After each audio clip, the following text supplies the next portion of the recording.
समीक्षा एवं सुझाव, मूल्यांकन एवं सुझाव। जब भी मूल्यांकन की बात आती है, समीक्षा की बात आती है, तो दो डायमेंशन तो समीक्षा में इनहेरेंट है, प्लस और माइनस। जहां भी एनालिसिस शब्द हो, समीक्षा शब्द हो, तो दोनों पक्षों की चर्चा प्रासंगिक हो जाती है। और ज्यादातर यहीं से क्वेश्चन होता है, एक बात हमेशा ध्यान में रखना, ज्यादातर सवाल यहीं से होता है। आप अपना विचार बताइए, इस पर आप चर्चा कीजिए, आप समीक्षा कीजिए, मूल्यांकन कीजिए। 80% क्वेश्चन आपका इसी पर फोकस्ड होता है। तो उपलब्धियां और कमियां, यहां एक डायमेंशन और बनता है कि अगर कमियां है तो क्यों है। अगर मान लो अल्पसंख्यकों के विकास के लिए इतना प्रयास किया गया, योजनाएं बनाई गई, फिर भी अल्पसंख्यक विकास अपेक्षित लक्ष्य से दूर है, क्यों? वो कौन से कारण है जिन्होंने हमारे सरकार के तमाम प्रयासों के बावजूद अल्पसंख्यक विकास के लक्ष्य की प्राप्ति से दूर रखा है? या वो कौन सी चुनौतियां हैं, वो कौन सी बाधाएं हैं जो अल्पसंख्यक विकास कार्यक्रम के मार्ग में आती है, बाधा उत्पन्न करती है? तभी तो हम अल्पसंख्यक विकास के अपेक्षित लक्ष्य को प्राप्त नहीं कर पा रहे हैं। तो बाधा, चुनौतियां, कारण, जो भी कहो, एक डायमेंशन 5 से 7 पॉइंट का हमारे पास रहेगा और हमें दिमाग खुला रख करके उस पर अपना दिमाग माइंडसेट बना के रखना होगा कि यहां से भी सवाल बन सकता है। और फिर एक चौथा डायमेंशन यहां निकल कर आता है, सुझाव। तो जो चुनौतियां हैं उसको दूर कर दो, ज्यादातर हो गया सुझाव। तो हम इसमें यही लिखेंगे कि अल्पसंख्यक हमारे समाज का एक कमजोर तबका, अति संवेदनशील वर्ग रहा है, या अति संवेदनशील वर्ग के रूप में इनको चिन्हित किया गया है, और सामाजिक न्याय के आदर्श को केंद्र में रखकर इनके विकास के लिए ढेर सारी विशेष योजनाएं चलाई गई और कई योजनागत प्रयास किए गए, जिनके द्वारा इनके शैक्षिक विकास, इनके कौशल विकास, इनके लिए रोजगार का अवसर उपलब्ध कराना, इनमें गरीबी के दर को कम करना, जीवन स्तर को सुधारना, स्वास्थ्य स्तर, सब कुछ रहेगा, प्रयास किया गया। और इन प्रयासों से इनकी स्थिति में सुधार भी आया। और यहीं पर उपलब्धियों की चर्चा करें, हम दिखाएंगे, क्योंकि ये आंकड़े बदलते रहते हैं, आपके दिमाग में रहना चाहिए। शिक्षा, स्वास्थ्य, कौशल विकास, जीवन स्तर, यही 4-5-6 पॉइंट है जिसके आधार पर इनकी स्थिति में जो सुधार हुआ है उसको आप दिखा सकते हो कि आजादी के समय इनमें साक्षरता दर इतना था लेकिन आज बढ़कर इतना हुआ है, गरीबी इतनी थी आज काफी कम हुई है, स्वास्थ्य का स्तर इतना था आज काफी सुधरा है, मृत्यु दर में कमी आई है, शिशु मृत्यु दर में कमी आई है, आदि आदि आदि। यही है ना, आंकड़ों के आधार पर उपलब्धियां दिखाएंगे। फिर पैरा चेंज करके लिखेंगे, अभी भी हम अल्पसंख्यकों के विकास के अपेक्षित लक्ष्य से दूर है और इनका विकास भारत के अन्य समुदायों के या औसत विकास से कम है। जैसे आज भी इनमें निरक्षरता है, सच्चर कमेटी का रिपोर्ट यही बता ही रहा है कि आज भी ये सबसे पिछड़ा समुदाय के रूप में चिन्हित किया जा रहा है, ब्रैकेट में सच्चर कमेटी। आज भी इनमें शिक्षा का स्तर, साक्षरता, टेस्ट टेस्ट टेस्ट टेस्ट, ये सारी चीजें हम देते चले जाएंगे। फिर हम दिखाएंगे क्यों, चुनौतियां क्या, बाधाएं क्या, कारण क्या। तो पहला कारण याद करो, एक ही जगह हम लोगों ने पढ़ लिया है और वही हम लोग यूज करेंगे, 2-3 पॉइंट जगह जगह बढ़ता चला जाए। पहला कारण कि इनके लिए जो विकास योजनाएं बनाई गई उसमें इनकी आवश्यकताओं को, इनकी परिस्थितियों को ध्यान में नहीं रखा गया और भूल सुधार की तर्ज पर यह योजना बनाकर इनके विकास के लिए प्रयास किया गया, कमी रही। दूसरा, इनकी लिए बनाई गई योजना कहीं ना कहीं राजनीतिक हितों की पूर्ति के लिए बनाई गई, यानी राजनीतिक हित ज्यादा केंद्र में था, इनका विकास कम केंद्र में था। इन योजनाओं का राजनीतिकरण किया गया जिसके चलते भी अपेक्षित लक्ष्य की प्राप्ति संभव नहीं हो पाई।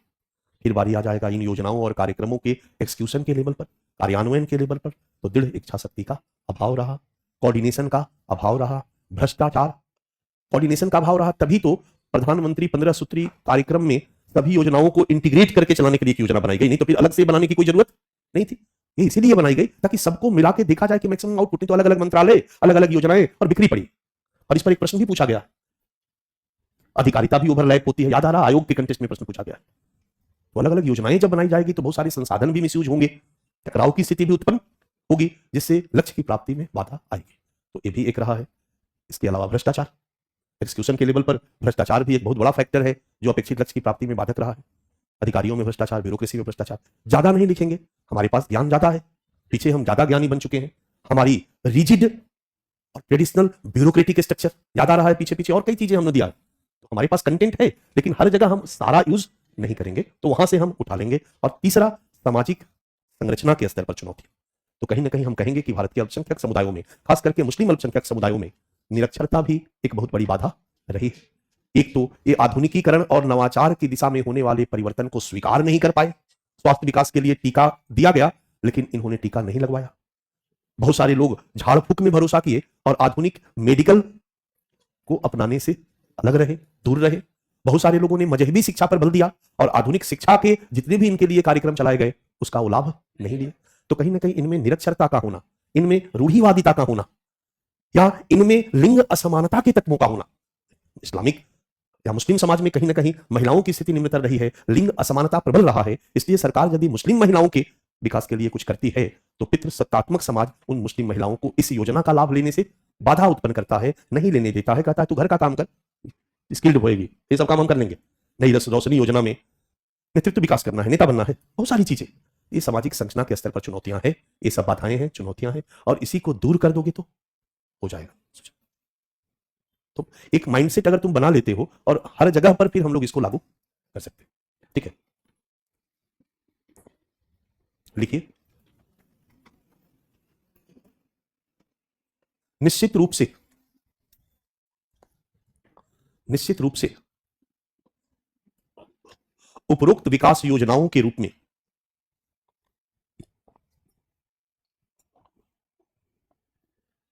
किए गए प्रयासों से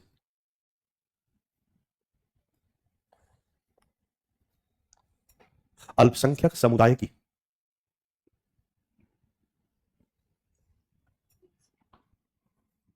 स्थिति में सुधार हुआ है।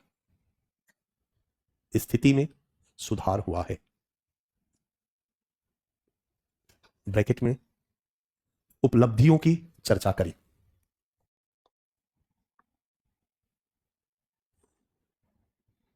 कुछ सुधार दिखा सकते हैं शिक्षा के क्षेत्र में, स्वास्थ्य के क्षेत्र में, कौशल विकास के। Okay, para change. परंतु अभी भी हम अपेक्षित लक्ष्य से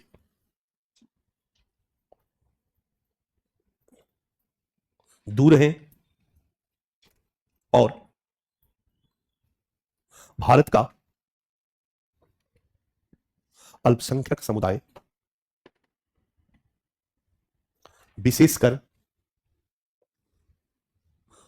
मुस्लिम समुदायों से जुड़ी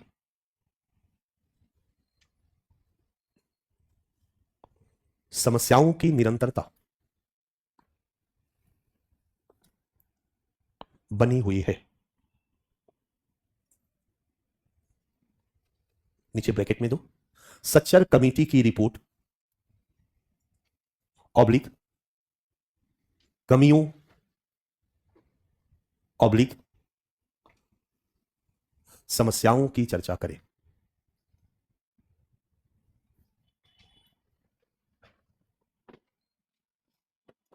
क्लियर है? Para change. मुख्यतः मुस्लिम अल्पसंख्यकों के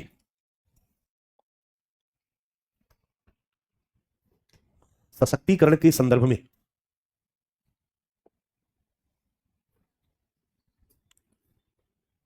अपेक्षित लक्ष्य की प्राप्ति नहीं होने के लिए निम्न कारणों को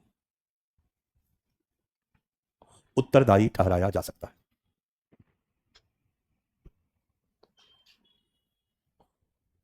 उत्तरदायी ठहराया जा सकता है। सेमीकोलन, जैसे डैश 1 नंबर, नीतियों एवं कार्यक्रमों के निर्माण में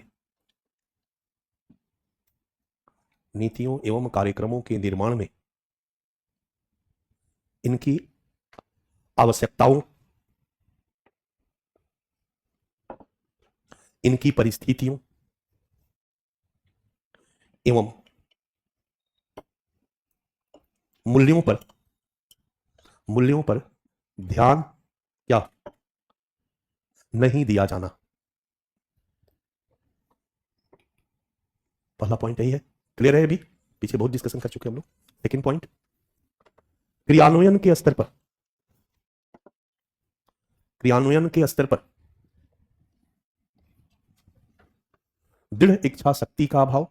अब अलग पॉइंट ना बनाकर एक ही पॉइंट में हमने समेट दिया। दृढ़ इच्छा शक्ति का अभाव, कॉमा, समन्वयन का अभाव, लैक ऑफ कोऑर्डिनेशन, समन्वयन का अभाव, कॉमा, योजनाओं का राजनीतिकरण एवं भ्रष्टाचार,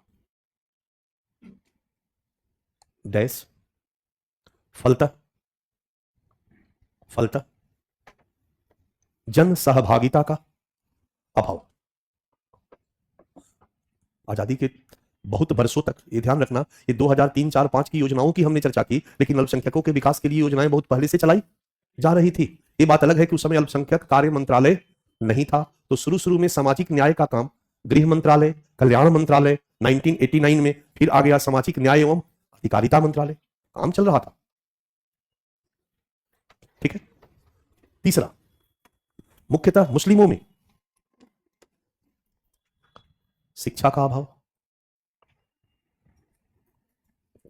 कॉमा, धार्मिक रूढ़िवादिता,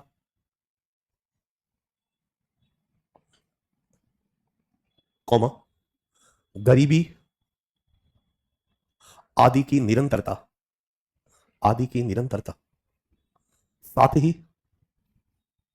साथ ही जनसंख्या वृद्धि का उच्च स्तर या उच्च दर। चलेगा? एक तो ऊपर के तीनों पॉइंट बाधक बने हैं और जनसंख्या वृद्धि की उच्च दर विकास के लाभ को कम कर देती है। चौथा पॉइंट, सरकार के पास वित्त का अभाव। बच्चा, मैंने 4 पॉइंट में लगभग 8-9 पॉइंट समेट दिया।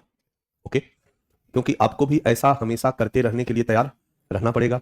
कभी 150 शब्दों में प्रश्न का उत्तर पूछेगा, कभी 250 शब्दों में पूछेगा, कभी हॉलिस्टिक टाइप का प्रश्न पूछ देगा, कभी स्पेसिफिक पूछ देगा। ठीक है, नीचे एरो दो, छोटा सा लिखो, अतः जरूरत है कुछ सुझावों पर अमल करने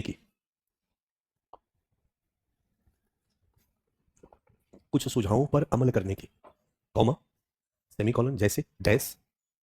पहला, विकास नीति एवं विकास कार्यक्रमों का निर्माण, इनकी आवश्यकताओं, कॉमा, इनकी परिस्थितियों एवं इनके मूल्यों को ध्यान में रखकर किया जाए। यह सुझाव रहेगा ही रहेगा। दूसरा,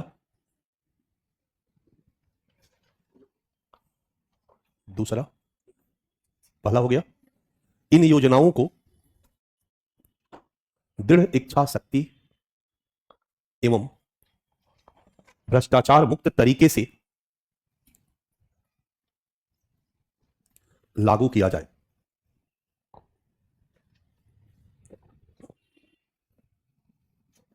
अगला,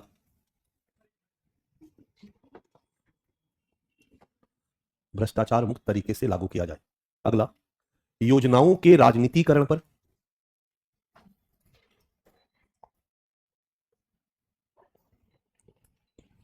रोक लगाई जाए।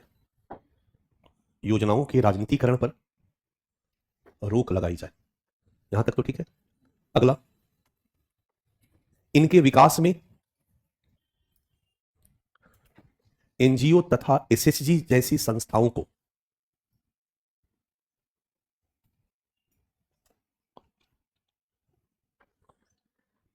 प्रोत्साहित किया जाए।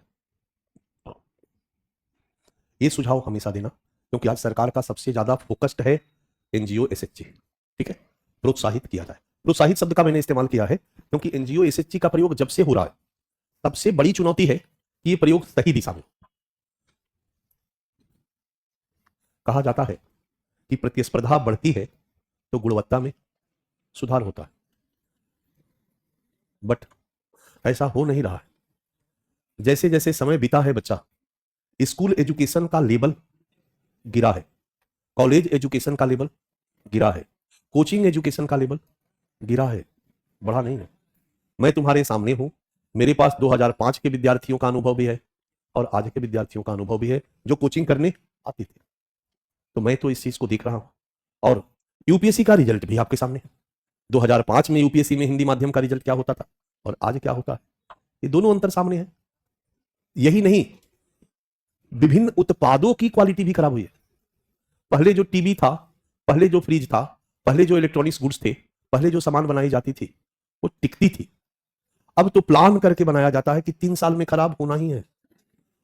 पूरा रिसर्चर बैठे हुए हैं कि कोई भी चीज दीजिए, 1-2 साल की वारंटी दे दीजिए और 1-2 साल में खराब हो, क्योंकि यदि खराब नहीं होगा तो प्रोडक्शन की कंटिन्यूटी तो रुक जाएगी ना। अगर मान लो कि हम मोबाइल फैक्ट्री चलाते हैं, मोबाइल बनाते हैं और हमारी तरह सैकड़ों लोग मोबाइल फैक्ट्री बनाकर चला रहे हैं, एक सीमा ऐसा आएगा, मान लो हम ऐसी मोबाइल बनाना शुरू कर दिए जो 20-20 साल चले, तो एक सीमा ऐसा आएगा कि पूरे भारत, पूरे दुनिया के लोगों के पास मोबाइल हो जाएगा। और फिर जब हो जाएगा और वो 20 साल चलेगा तो फिर हमें अपनी कारखाना में ताला लगाना पड़ेगा ना। तो हमारी कारखाना का प्रोडक्शन सेक्टर कंटिन्यू चलता रहे, इसके लिए जरूरी है कि आपका मोबाइल बिगड़ता रहे। हर 2-3 साल बाद बिगड़ जाए, 4 साल बाद बिगड़ जाए और आपको दूसरा लेने की जरूरत आए। पहला स्ट्रेटेजी हमारी होनी चाहिए, तो हम अपने प्रोडक्शन यूनिट को ये डायरेक्शन देंगे या नहीं देंगे कि ऐसा प्रोडक्ट बनाओ जिसकी ड्यूरेबिलिटी बहुत कम हो। दूसरा कुछ और दिमाग लगाएंगे, अपने प्रोडक्ट की डाइवर्सिटी बढ़ा देंगे। मोबाइल बनाएंगे तो A1, A2, A3, A4, A5, 11, 12, 13, 14, 15, 16, 17, 18, 19, ठीक है, रहेगा सब मोबाइल, लेकिन सब में 2-3 फीचर चेंज कर देंगे। उसका आकार भी या तो पतला कर देंगे, मोटा कर देंगे, लंबा कर देंगे, चौड़ा कर देंगे और फिर उसको हम कैटरीना कैफ से बुलवाएंगे। वो विज्ञापन में आपके सामने जाएगी और कहेगी ये 15 लो, ये मोबाइल जिसमें इतना इंफॉर्मेशन और स्लिम मोबाइल। बार बार आपके सामने आएगी तो आपके मन में खरीदने की उत्सुकता, बेचैनी बढ़ेगी।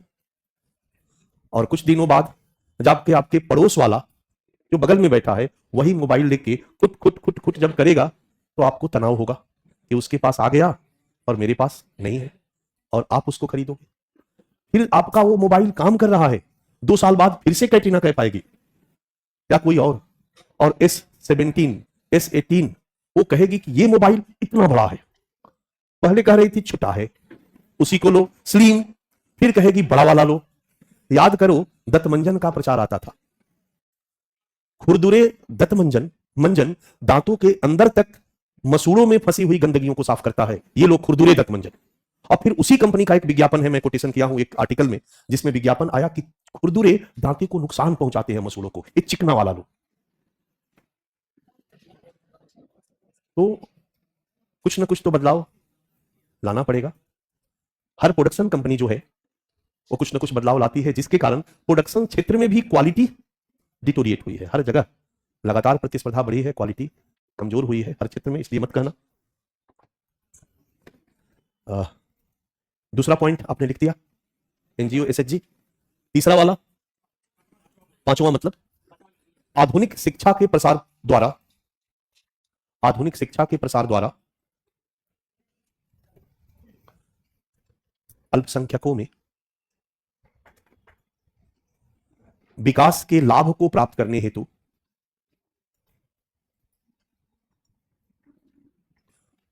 विकास के लाभ को प्राप्त करने हेतु जागरूक करके उन्हें विकास की प्रक्रिया में सहभागी बनाया जाए, उन्हें विकास की प्रक्रिया में सहभागी बनाया जाए। ठीक है, आजकल एक नया सजेशन है, जहां भी माइनॉरिटी की बात आए तो आप देंगे, आप लास्ट लिख दीजिए तो मैं इस पर डिस्कस कर देता हूं। इनको शिक्षित एवं जागरूक करके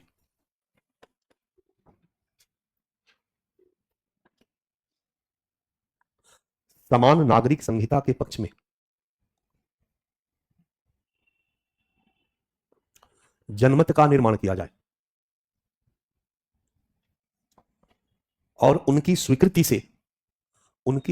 एवं सहयोग से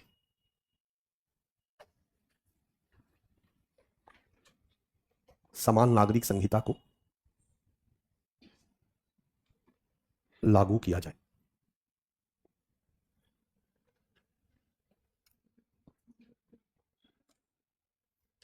एक बात याद रखना, समान नागरिक संहिता आज का एक प्रमुख मुद्दा है। चर्चा का विषय है और इस पर हमारा स्टैंड इसके पक्ष में होना चाहिए। समान नागरिक संहिता को लागू किया जाए, राइट। बट पक्ष में यूं ही नहीं होना चाहिए, कंडीशनल होना चाहिए, क्योंकि पर्सनल लॉ का प्रावधान 1947 की परिस्थितियों का परिणाम था। भारत एक बहुलक समाज था, कई धर्म के लोग यहां पर थे, पाकिस्तान इस्लामिक स्टेट घोषित कर चुका था, भारत के मुसलमान सब पाकिस्तान जा रहे थे और हमारी सरकार ने कहा कि रुको रुको रुको, भारत एक हिंदू राष्ट्र नहीं होगा, भारत एक धर्मनिरपेक्ष राष्ट्र होगा।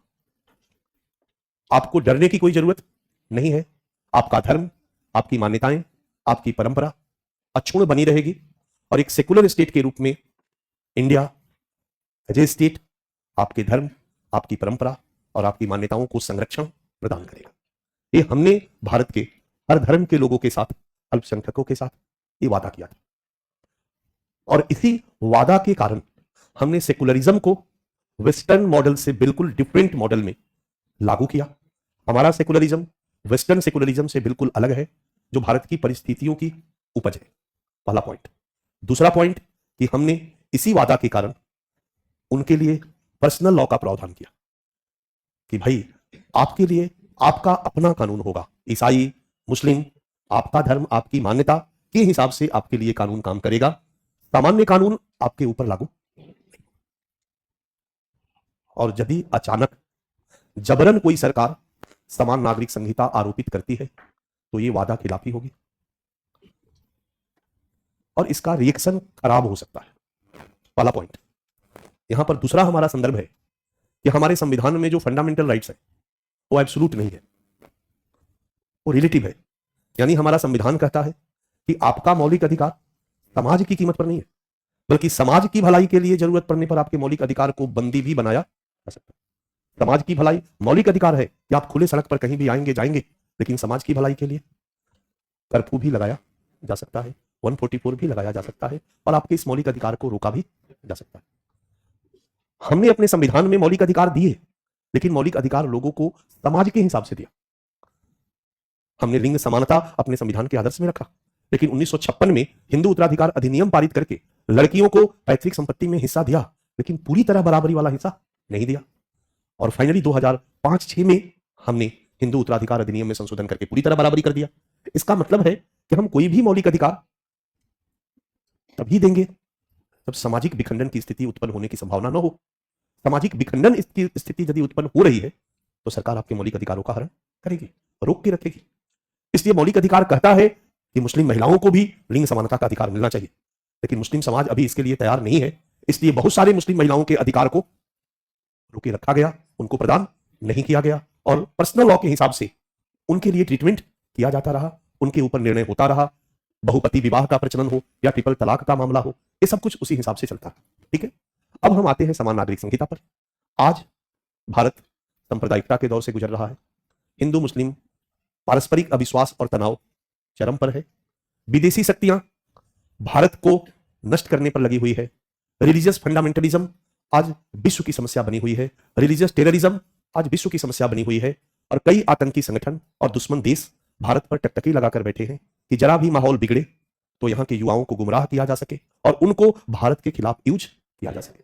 कुल मिलाकर परिस्थितियां संवेदनशील है। ऐसे में यदि हम समान नागरिक संहिता को लागू करते हैं, भले ही उसके पीछे तर्क हो कि इसको लागू करने से मुस्लिम समाज में लिंग समानता की स्थापना होगी, उनके मौलिक अधिकार मिलेंगे, ये तर्क सही है, लेकिन एक दूसरा सत्य यह भी है कि इसको लागू करने से एक प्रतिक्रियात्मक चेतना का विकास होगा, एक समाज नाराज होगा और उसकी नाराजगी का मिसयूज भारत विरोधी शक्तियां करेंगी और भारत के लिए, भारतीय समाज के लिए खतरनाक हो सकता है। लेकिन जरूरत है मौलिक अधिकार दिलाने की, जरूरत है संविधान में प्रदत्त महिलाओं के सशक्तिकरण की। इसलिए हम समान नागरिक संहिता को लागू करेंगे, करना चाहिए, इसके फेवर में होंगे, लेकिन हम यही कहेंगे कि यह काम मुस्लिम समाज को कॉन्फिडेंस में लेकर किया जाए, अल्पसंख्यक समाज को कॉन्फिडेंस में लेकर किया जाए और ये तभी होगा जब आधुनिक शिक्षा का प्रचार प्रसार हो, उनको जागरूक किया जाए, उनको अवेयर किया जाए, उनको समझाया जाए, वो तैयार हो जाएंगे।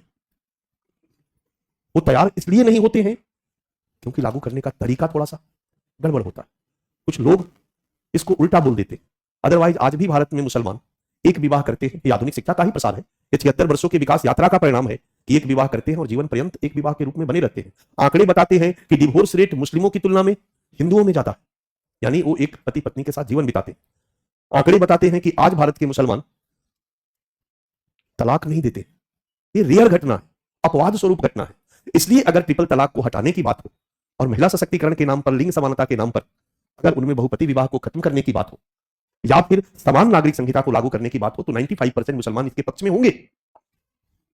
5% कट्टरपंथी ही विरोध करेंगे, 95% मुसलमान इसके पक्ष में होंगे। लेकिन अगर इसको लागू करने का तरीका थोड़ा सा गलत हो कि ये मान इंडिया में रहना है तो मान, नहीं तो भाग, तो निश्चित तौर पर एक लोकतांत्रिक समाज के लिए यह तरीका, यह प्रक्रिया उपयुक्त नहीं माना जाएगा।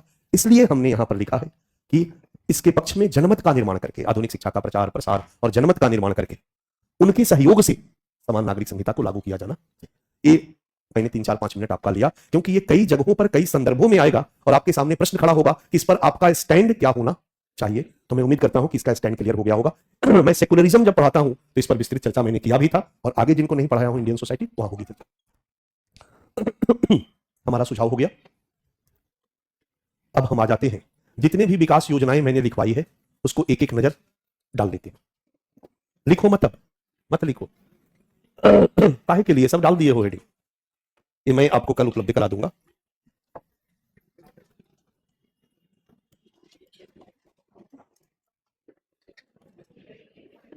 मैं यहां खड़ा होकर के आप सभी के चेहरे को देखता हूं तो मैं एक चीज महसूस करता हूं कि सबके मुस्कुराते चेहरे के पीछे एक जलजला है, एक डर है, एक भय है, बहुत क्लियर कट। अगर ठोक के पूछ दिया जाए कि क्या तुम आईएएस बनोगी, तुम्हें लगता है कि तुम बन जाओगी, तो हर छात्र डरा हुआ है, विश्वास नहीं है, पता नहीं क्या होगा। मैं आपसे स्वीकृति नहीं चाहता हूं लेकिन आपका अंतःकरण बता रहा होगा कि मैं गलत बोल रहा हूं या सही बोल रहा हूं। 50 तरह की बातें, 50 तरह की भ्रांतियां, हिंदी माध्यम का रिजल्ट, तैयारी का लेवल, आंसर नहीं, बहुत सारी ऐसी चीजें हैं जो आपको अंदर से डराता है, पता नहीं क्या होगा। अभी तो बस गांव से चल दिए, आईएएस की तैयारी करना है, पीसीएस की तैयारी करना है, बहुत अनुभव नहीं था, आइडिया नहीं था, निकल पड़े और पहला स्टेप था कोचिंग में एडमिशन लेना, वो भी ले लिए। दूसरा स्टेप है आना, क्लास करना, जाना, वो भी करना शुरू कर दिए। बट जैसे जैसे समय बीत रहा है, सिलेबस देख रहे हैं, पढ़ रहे हैं, प्रीवियस ईयर क्वेश्चन देख रहे हैं, अगल बगल के लोगों की बातें सुन रहे हैं और 2-4 मित्रों से मिल रहे हैं कि भैया 8 साल से हैं मुखर्जी नगर में, पीटी नहीं हुआ है।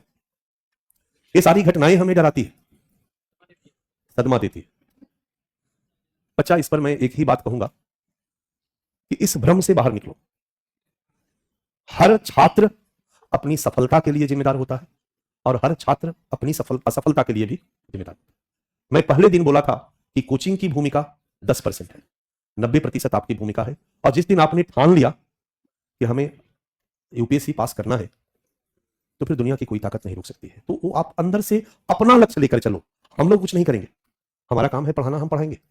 आपको हमसे लाभ लेना है, जबरन लाभ लेना है, जबरन खींचना है, हमसे लेना है, कहीं और जगह से लेना है, कहीं और जगह से लेना है, ऑनलाइन लेना है, कहीं से लेना है और आपको अर्जुन की तरह मछली की आंख को टारगेट करना है और अपना प्रयास करना है।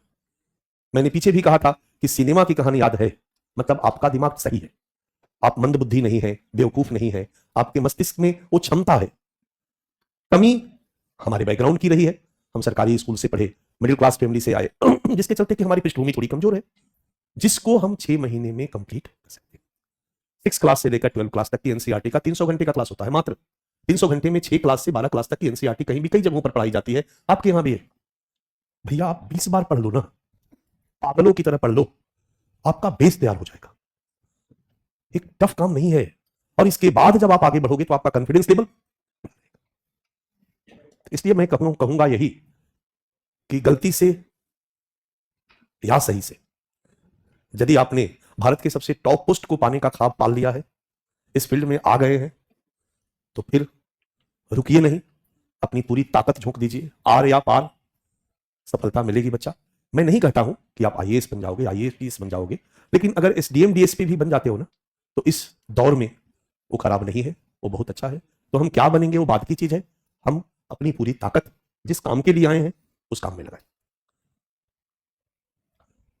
हमेशा एक विल पावर यदि आप में हो ना तो आप अपने एफर्ट को, नहीं तो मैंने कहा ना कि सीधे हम लोग शेड्यूल बनाते हैं और मंडे से लागू करेंगे, 1 तारीख से लागू करेंगे, that's lack of will power. और जो भी सफल हुआ है ना, वो जुनूनी है तभी सफल हुआ है। गजनी में काम करना है तो 12-12 घंटा आमिर खान जिम में ही रहता था और 3 महीने के अंदर में 6, 7, 8, 9, 10 पैक बना लिया। ये सर नो। और इसके बाद 3 इडियट में जब उसको काम करना हुआ तो वो दुबला पतला बन गया, एकदम लड़का टाइप बन गया। तो ये गट्स की बात होती है। ये बात मान रहे हो या नहीं? बहुत से लोग मोटे हैं, प्रयास करते हैं, दुबला हो ही नहीं पाते। क्या करे यार, सामने मिठाई आता है तो मुंह से पानी आने लगता है। मैं भी हूं, खा लेते हैं। समझ में आ रहा? लोग बीमार हो जाते हैं, डॉक्टर कहता है कि अब स्वस्थ होना है तो अपना वेट कम करो। उनको पता है कि हम मर जाएंगे यदि हम अगर वजन को हल्का नहीं किए। बट आप ही के बहुत सारे रिश्तेदार, घर में मम्मी पापा, बहुत सारे ऐसे लोग होंगे जो लाख प्रयास के बाद भी वो दुबले नहीं हो पाते, जबकि होने वाले चुटकियों में दुबले हो जाते हैं और चुटकियों में मोटे हो जाते हैं। उसी आमिर खान को एकदम मोटा टाइप शरीर बनाना था, एक अलग टाइप का, रिटायर्ड पहलवान। तो कौन फिल्म थी? एक तो क्या था नाम? दंगल। एक साथ सब बोले तो कुछ पल्ले नहीं पड़ा। दंगल में बन गया ना, रिटायर्ड बॉडी बिल्डर नहीं, रिटायर्ड जो होते हैं ना पहलवान, मोटा बन गया था उसमें। तो ये गट्स है बच्चा। इसलिए मैं चाहूंगा कि कल से किसी के चेहरे पे तनाव ना दिखाई दे। बस जीवन में एक ही लक्ष्य रखो, आए हैं तो बिंदास पढ़ेंगे और फिर इंजॉय करेंगे। पढ़ना फिर टाइम मिले तो आधा घंटा, 2 घंटा, 4 घंटा गप भी मारो, थोड़ा बाहर भी निकलो, थोड़ा चहलकदमी भी करो, बट पढ़ाई करो। कुछ लोग चहलकदमी वाला, बाहर निकलने वाला काम पूरा कर लेते हैं।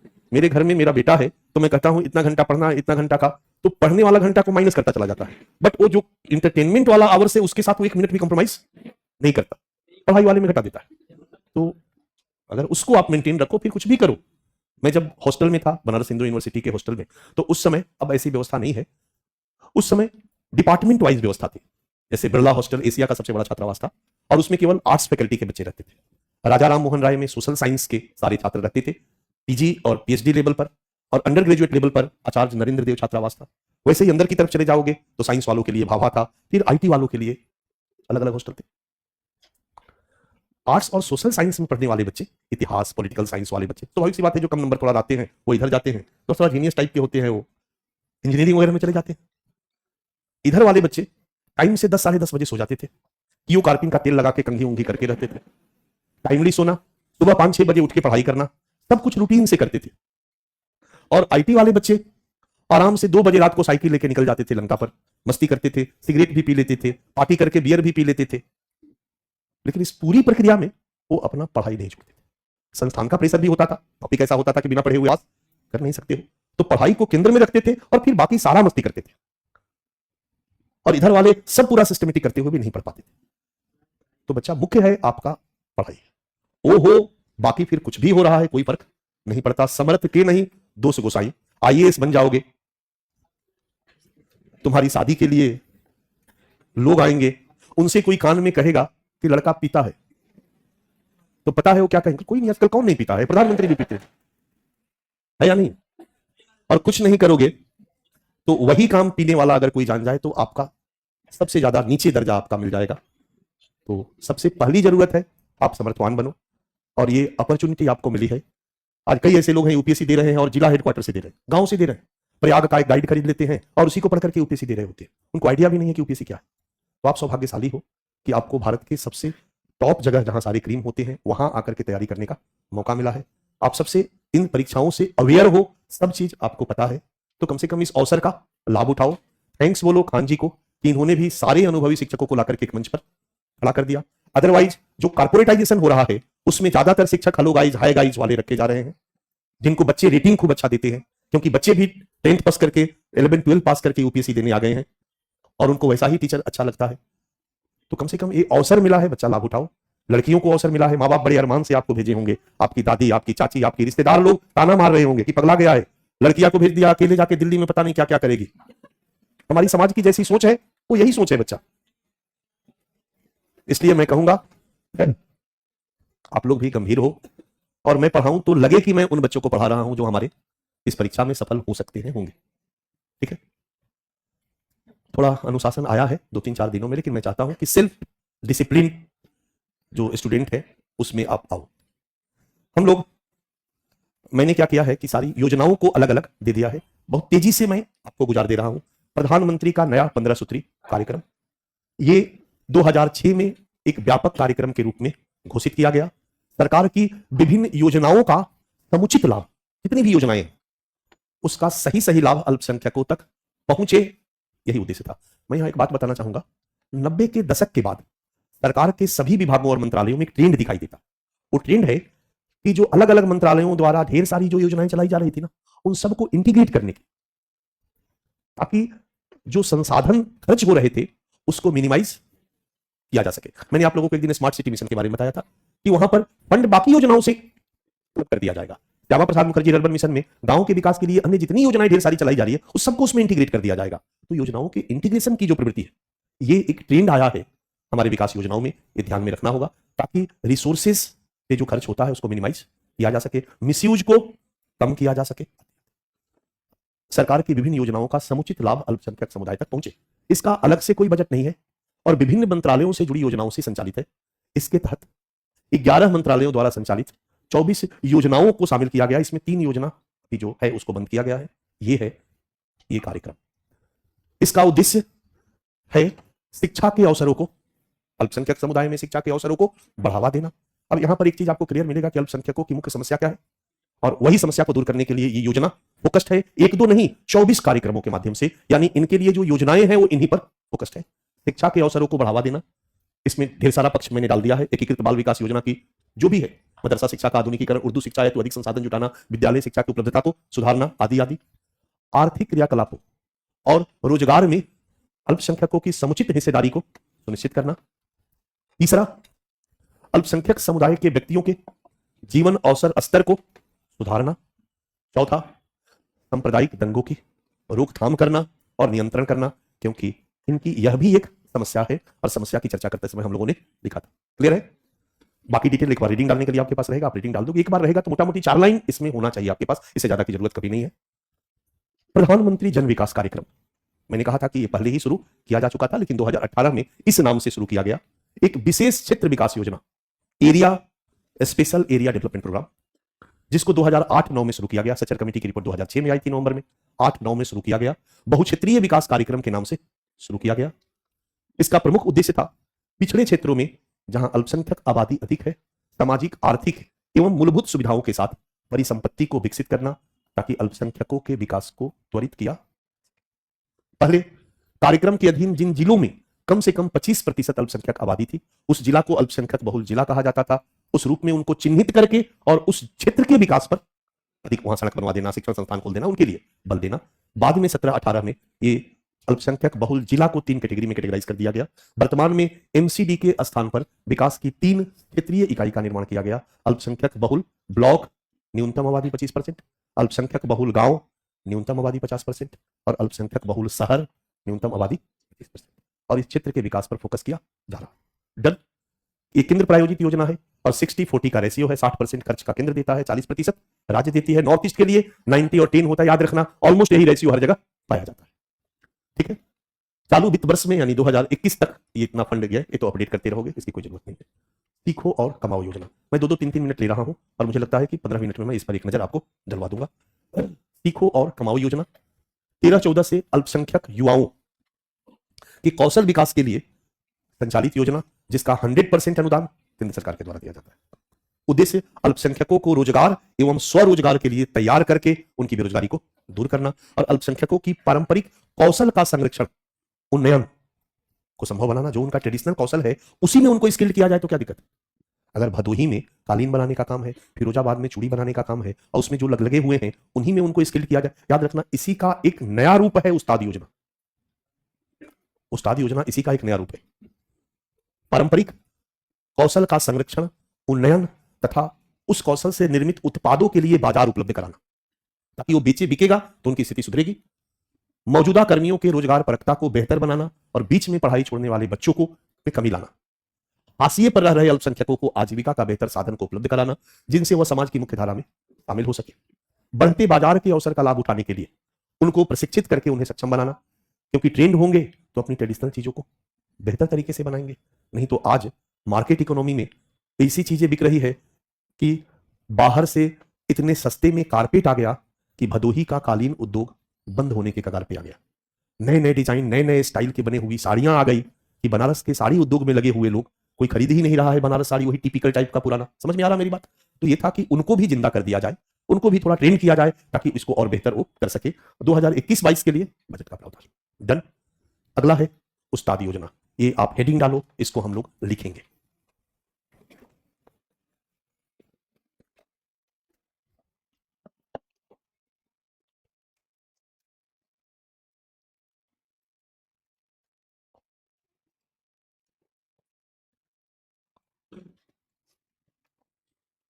बच्चा, सीखो और कमाओ योजना 2013-14 में शुरू किया गया और उस समय यूपीए की सरकार थी।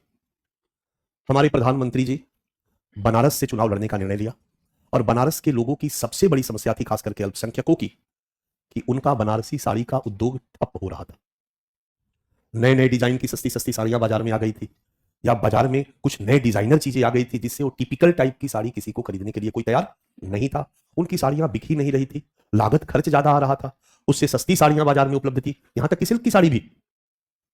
अब हाथ से बना हुआ सिल्क का साड़ी कौन उतना महंगा खरीदेगा? मशीनों से बनी हुई और रिफाइन साड़ी आ जाती थी। हाथ की साड़ी हजारों की संख्या में वहां के अल्पसंख्यक समुदाय के लोग इसी धंधे में वंशानुगत रूप से लगे हुए थे। बाप साड़ी बना रहा है, सिस्टम था कि हर घर में साड़ी बनता था। लंबा लंबा धागे को बांध करके धागा लोग खरीदते थे, बांध के फिर उस पर साड़ी बनाते थे डिजाइन का, और फिर बांध बांध करके वो साड़ी ले जा करके आढ़त में देते थे। वहां कई आड़ती होलसेलर थे जो बाहर के लोगों को वो साड़ी सप्लाई करते थे। तो कारीगर साड़ी बनाता था, जाके एक आढ़त को देता था, और फिर वो होलसेलर के रूप में अलग अलग शहरों में बनारसी साड़ी की सप्लाई करता था, या वहीं की दुकान पे वो साड़ी फिर चली जाती थी। सब अपना मार्जिन लेते थे। लेकिन समय के साथ इसकी मांग घटती चली गई, ये बेरोजगार होते चले गए, और चुनाव में हर नेता कहता था कि हम आएंगे तो आपके लिए कुछ करेंगे, लेकिन कोई कर नहीं रहा था। और ऑलरेडी 14-15 में सीखो और कमाओ योजना में इस बात को फोकस किया गया था। इसी बात को ध्यान में रखते हुए हमारे प्रधानमंत्री जी और हमारी सरकार ने उस्ताद योजना को शुरू किया। उस्ताद योजना के पीछे एक उद्देश्य है कौशल विकास। कौशल विकास किया जाए, कौशल विकास के द्वारा रोजगार को, स्वरोजगार को बढ़ावा दिया जाए। दूसरा उद्देश्य है स्किल डेवलपमेंट प्रोग्राम। हमारे युवाओं को स्किल्ड करके उन्हें रोजगार और स्वरोजगार के लिए तैयार करना भी जरूरी है, और स्किल्ड करने के लिए इंस्टीट्यूशन चाहिए, इंस्टीट्यूशन में टीचर चाहिए। तो यदि उनको बनारसी साड़ी में ही, ये जो बैठे हैं सब बनारस के पुराने लोग हैं जो साड़ी बनाते हैं, और ये युवा है, तो इनको तो हम संरक्षित करना जरूरी है, इनकी समस्या का समाधान, कि इनका धंधा चलता रहे। एक नया तरीका कि इनको यही ट्रेंड करें। तो आपके लिए ये हो गए गुरुजी, उस्ताद, और आपको साड़ी बनाना सिखाने लगे। तो स्किल डेवलपमेंट आपका हो रहा है, आया ना? और ये जिंदा रहेंगे तभी तो स्किल डेवलपमेंट करेंगे, इनका बिजनेस चलेगा तभी तो स्किल डेवलपमेंट। तो इनके बिजनेस को बढ़ावा दिया जाए। इनके बिजनेस की क्या कमी है भाई? टिपिकल टाइप का इनका साड़ी होता है। चलो, NIFT, national institute of fashion designing, national institute of packaging, packaging का भी इंस्टीट्यूट है बच्चा। आज का जमाना पैकेजिंग का जमाना है। मिट्टी भी अच्छे पैकेजिंग में बेच दोगे तो बिक जाएगा। मेरे एक रिश्तेदार हरिद्वार से आए, उनके हाथ में इतना ही सुंदर बोतल था, एक किस चीज का ही बोतल है, देखो लिखा हुआ है, बट इससे कई गुना सुंदर था। ऊपर से इतना शीशे का था, नीचे शीशे का था, बीच में मखमल लगा हुआ था, ऊपर में खूबसूरत और ऐसे रेशम का बंधा हुआ था, और वो करीब 600-800 रुपए में खरीद के लाए थे। उसके अंदर गंगाजल था। प्रोडक्ट का लागत 1 रुपया भी नहीं, पैकेजिंग इतना खूबसूरत कि 600-700-800 रुपया में लोग बेच रहे हैं। तो आज पैकेजिंग का इंपॉर्टेंस इतना हो गया है बच्चा, कि आज भारत सरकार का अपना इंस्टीट्यूट है जिसमें यही पढ़ाया जाता है कि कैसे पैकेजिंग की जाती है। वो गड़बड़ाया तो आपका बिजनेस भी गड़बड़ाएगा, प्रोडक्ट भी नहीं बिकेगा। इसलिए क्यों ना इनकी साड़ी के कारोबार को इन राष्ट्रीय स्तर की संस्थाओं के साथ जोड़ दिया जाए। वो लोग इनको डिजाइन बताएं, वो लोग इनको कॉपरेट करें, वो लोग इनको पैकेजिंग बताएं, वो लोग इनको शिक्षा दें, तो वो इनको ट्रेंड कर रहे हैं। इनको ट्रेंड करेंगे तो इनका प्रोडक्ट बेहतर होगा। वो इनको बताएंगे कि पूरे भारत के लिए बाजार क्रिएट करने में क्या क्या नया डिजाइन आया है, कैसे आप अपना साड़ी बनाओ ताकि आपका प्रोडक्ट अखिल भारतीय स्तर पर बेचा जा सके, कैसे आप साड़ी बनाओ कि आपका प्रोडक्ट का बाजार बड़ा से बड़ा हो सके। वो इनके प्रोडक्ट को बेचने में मदद करेंगे। वो इनके प्रोडक्ट के लिए ऑनलाइन प्लेटफॉर्म से इनको जोड़ेंगे। ढेर सारे ऑनलाइन प्लेटफॉर्म के माध्यम से इनके प्रोडक्ट को मैक्सिमम बेचने का प्रयास करेंगे, प्रोडक्ट की मांग को क्रिएट करवाने का प्रयास करेंगे। प्रोडक्ट की मांग क्रिएट हो गई और धनाधन बिकने लगा तो इनकी स्थिति अपने आप सुधर जाएगी। इससे इनकी स्थिति का सुधार हो गया, और इस बिजनेस में इनकी स्थिति सुधर गई तो और ज्यादा लोगों की जरूरत है साड़ी बनाने के लिए, तो अगली पीढ़ी तैयार है। तो स्किल डेवलपमेंट का काम ये करेंगे, उस्ताद के रूप में इनको बताएंगे, इनको सिखाएंगे। और तीसरा उद्देश्य कि हमारी परंपरागत कला और शिल्प को संरक्षित करना संभव होगा। इसी उद्देश्य को ध्यान में रखकर यह योजना बच्चा शुरू की गई। क्लियर है? उस्ताद योजना स्कीम, आप हेडिंग डाल दिया है आपने 2015। इसका फुल फॉर्म है अपग्रेडिंग, उस्ताद का फुल फॉर्म है upgrading the skills and training,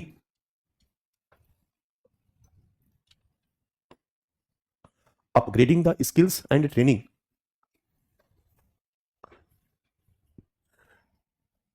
in traditional arts oblique crafts, in traditional arts oblique crafts for development.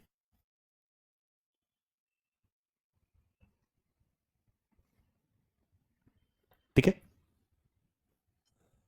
Hindi हुआ विकास हेतु पारंपरिक कलाओं ऑब्लिक शिल्पों में कौशल का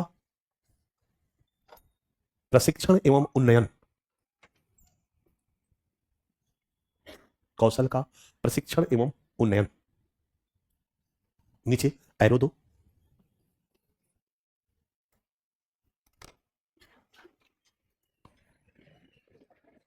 लिखो 14 मई 2015 को, 14 मई 2015 को अल्पसंख्यक कार्य मंत्रालय द्वारा वाराणसी से प्रारंभ, वाराणसी से प्रारंभ। अगला है 100% केंद्र प्रायोजित योजना, 100% केंद्र प्रायोजित योजना। ओके, उद्देश्य, उद्देश्य सिद्ध हस्त कारीगरों, सिद्ध हस्त कारीगरों ऑब्लिक शिल्पियों का क्षमता निर्माण करना और उनके माध्यम से युवा पीढ़ी को पारंपरिक कलाओं का प्रशिक्षण देना। दूसरा, चिन्हित पारंपरिक कलाओं का, चिन्हित पारंपरिक कलाओं का मानक स्थापित करना, स्टैंडर्ड, किस स्टैंडर्ड में बनाना है, मानक स्थापित करना और उन्हें संरक्षण देना।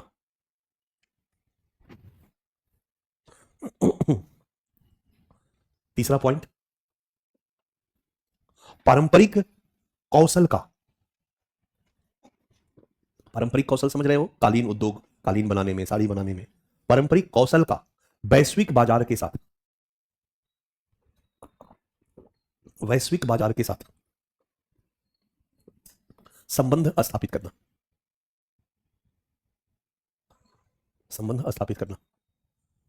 और खास करके ऑनलाइन प्लेटफॉर्म इसमें काफी कारगर हो सकता है। सरकार थोड़ा सा सपोर्ट कर दे तो इसमें बहुत कुछ उपलब्धियां हो सकती है। बहुत सारी पारंपरिक चीजें, बच्चा लोग 3 साल पहले एक आदमी ने, एक लेडीज ने अचार बनाकर ऑनलाइन पे बेचना शुरू किया। अचार समझते हो ना, दरभंगा वाला। और वो आज इतना पॉपुलर होता जा रहा है कि वो धीरे धीरे वो करोड़पति, अरबपति, स्टार्टअप टाइप बनती जा रही है। तो आज के डेट में ऑप्शन खुला है, यदि उसको सही ढंग से आप यूज करें तो। और ऑनलाइन इस दुनिया में एक बहुत बड़ा माध्यम है जिसके माध्यम से आप अपने कस्टमर तक जुड़ सकते हो, अपनी एक आइडेंटिफिकेशन एस्टेब्लिश कर सकते हो। ठीक है, मौजूदा, चौथा लिखना है, मौजूदा कामगारों की, मौजूदा कामगारों की रोजगार परकता और बीच में पढ़ाई छोड़ने वाले लोगों की स्थिति को सुधारना। 5 नंबर, 5 नंबर, हाशिए पर, हाशिया मतलब जो पिछड़ा, जो सबसे नीचे है, गरीब तबका, हाशिए पर आ चुके अल्पसंख्यकों के लिए बेहतर आजीविका के बेहतर आजीविका के साधन एकत्र करना एवं उन्हें मुख्य धारा में शामिल करना, विकास की मुख्य धारा में शामिल करना, उन्हें विकास की मुख्य धारा में शामिल करना।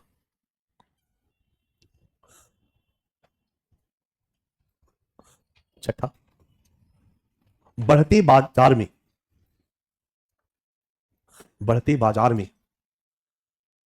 या बढ़ती बाजार व्यवस्था में अधिक से अधिक बढ़ते अवसरों का लाभ उठाना, अधिक से अधिक बढ़ते अवसरों का लाभ उठाना, और इसके लिए उन्हें क्या बनाना, सक्षम बनाना, और इसके लिए उन्हें सक्षम बनाना। ठीक है, अब इसमें क्या क्या किया जाता है, एक हेडिंग डालिए, योजना के संघटक। योजना के संघटक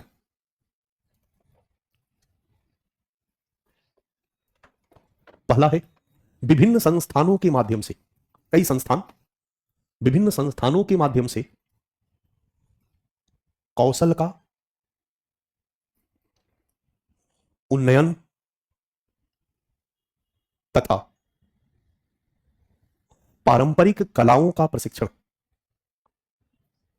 कौशल का उन्नयन तथा पारंपरिक कलाओं का प्रशिक्षण। ओके, अगला है अनुसंधान एवं विकास हेतु, इस पर रिसर्च भी लोग करें, रिसर्चर रहेंगे जो रिसर्च करेंगे और कैसे बेहतर किया जा सकता है इस पर काम करेंगे। अनुसंधान एवं विकास हेतु उस्ताद फेलोशिप, उस्ताद फेलोशिप डैश, ताकि इस क्षेत्र में अनुसंधान को बढ़ावा दिया जा सके।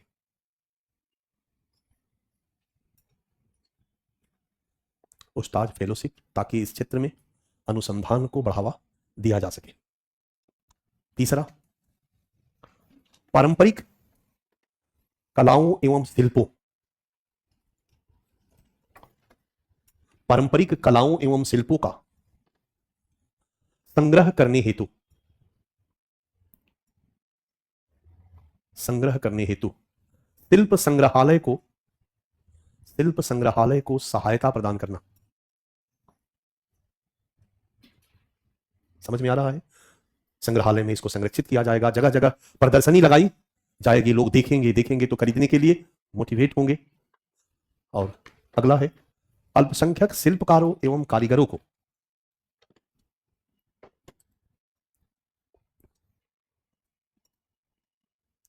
उनके उत्पादों के विपणन में सहायता करना, उनके उत्पादों के विपणन में, बेचने में, मार्केटिंग में सरकार क्या करेगी, सपोर्ट करेगी। इसमें कौन कौन संस्थान और मंत्रालय को इन्वॉल्व किया गया है, तो एक हेडिंग डालिए, इस योजना के में शामिल ज्ञान भागीदार, इस योजना में शामिल ज्ञान भागीदार, इस योजना में शामिल ज्ञान भागीदार। पहला वस्त्र मंत्रालय, ये तो इसमें सपोर्ट करेगा ही करेगा। दूसरा संस्कृति मंत्रालय, ये सांस्कृतिक विरासत है तो सांस्कृतिक मंत्रालय को भी इसमें इन्वॉल्व किया गया है। तीसरा राष्ट्रीय फैशन प्रौद्योगिकी संस्थान NIFT, national institute of fashion designing, ये सपोर्ट करेगी, ये इनको ट्रेनिंग देगी कि आधुनिक आज कौन सा फैशन प्रचलन में है, उस फैशन के हिसाब से आप साड़ी बनाओगे तो ज्यादा बिकेगा। निफ्ट इसमें सहयोग करती है, अपनी ज्ञान की भागीदारी सुनिश्चित करती है। चौथा है राष्ट्रीय डिजाइन संस्थान, नेशनल इंस्टीट्यूट ऑफ डिजाइन, जो पुराने कारीगर है उनकी सोच तो वही वाली है ना कि साड़ी में वो पान का पत्ता टाइप का बना बना के डिजाइन, बनारसी साड़ी पहले वैसे ही होती थी, अब बनारसी साड़ी को नए डिजाइन, नए फैशन के हिसाब से तैयार करना, ये सपोर्ट करती है।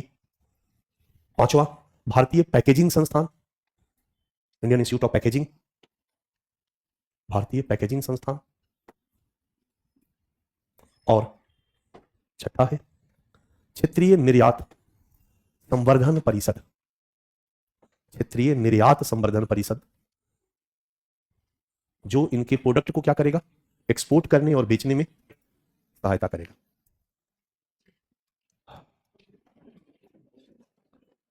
बच्चा मेरा बैटरी एकदम एक पे है, वो कभी भी बुझ सकता है, इसलिए मैं आज क्लास बंद करना चाहूंगा। ठीक है, कल मैं हेलो कल मैं 2-2.5 घंटे का पहला एपिसोड ले लूंगा, हाफ एन आवर का ब्रेक दे दूंगा 15 मिनट का, और फिर 2 घंटे का एक अलग क्लास ले लूंगा, तो आराम से हो जाएगा। मैंने सोचा था आज इसको खत्म कर दूं, लेकिन एक टॉपिक बचा रह गया, धार्मिक आधार पर आरक्षण का मुद्दा। ठीक है, रिजर्वेशन वाला टॉपिक वो मैं कल कराऊंगा। यहां कुछ पर्ची आई है मेरे पास, एक पर्ची बाज-बाज है, किसी को पेमेंट का स्लिप बच्चे का भूल गया है, तो यदि किसी को मिला होगा तो ऑफिस में जमा कर देगा।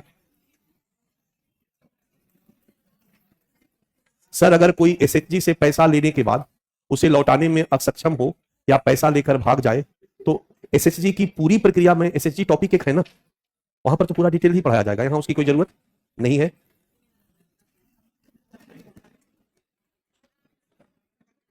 एक एनजीओ से क्वेश्चन है, वो एनजीओ में आ जाएगा।